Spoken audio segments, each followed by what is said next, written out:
Hello everyone, welcome to KadaiKathais. இந்த வீடியோல bread பாப்ஸ் எப்படி பண்ணலாம் அப்படினு பார்க்கலாம். ரொம்ப சிம்பிளா பண்ணிடலாம். ஸ்டவ் ஆன் பண்ணவே தேவையில்லை. நாம இன்னைக்கு பிரெட்ல பண்ண போறோம். இதுவே கேக்ல பண்ணீங்கன்னா கேக் பாப்ஸ் அப்படினு சொல்லுவாங்க. இப்போ ஒரு 3 பிரெட் எடுத்துக்கலாம். 3 பிரெட்டை நல்லா பவுடரா அரைச்சு எடுத்துக்கலாம். 3 பிரெட்ல உங்களுக்கு 4 கேக் பாப்ஸ் வரும். வீட்டில் பிரெட் மீந்து போனால் இந்த மாதிரி செஞ்சு கொடுங்க, உடனே காலியாகிடும். இப்போ நாம் பவுடர் பண்ண பிரெட்டை ஒரு பவுலுக்கு ட்ரான்ஸ்ஃபர் பண்ணிக்கலாம்.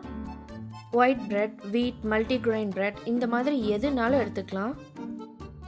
1 teaspoon cocoa powder, 1 table spoon வெண்ணெய்,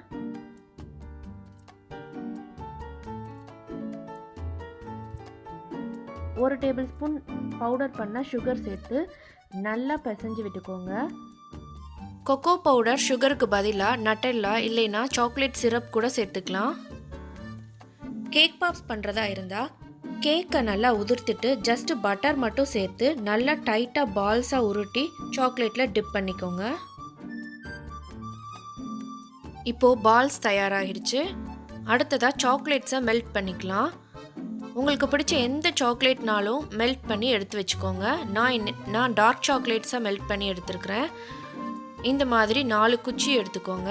குச்சியை மெல்ட் பண்ண சாக்லேட்டில் டிப் பண்ணி அந்த பால்ஸில் குத்தி விட்டுருங்க. இந்த மாதிரி எல்லா பால்ஸ்லேயும் குத்திட்டு ஒரு 15 நிமிஷம் ஃப்ரிட்ஜில் வச்சுக்கோங்க. அப்போ தான் குச்சியிலேருந்து பால் கலண்டு வராமல் இருக்கும். 15 மினிட்ஸ்க்கு அப்புறமா எடுத்து இந்த மாதிரி கோட் பண்ணிக்கலாம். கோட் பண்ணிவிட்டு மேலே கொஞ்சம் ஸ்ப்ரிங்கிள்ஸ் தூவிக்கிறேன். பார்க்க அட்ராக்டிவாக இருக்கும் கிட்ஸுக்கு. மறுபடியும் ஒரு 15 நிமிஷம் ஃப்ரிட்ஜில் வைக்கணும், இந்த கோட்டிங் செட் ஆகிறதுக்காக. கிட்ஸ் பர்த்டே பார்ட்டி அப்போது இந்த மாதிரி வீட்டிலையே ஈஸியாக ரெடி பண்ணி வைக்கலாம். இப்போது சூப்பரான பிரெட் பாப்ஸ் தயாராகிடுச்சு. உடனே ட்ரை பண்ணி பார்த்துட்டு உங்களோட ஃபீட்பேக் சொல்லுங்கள்.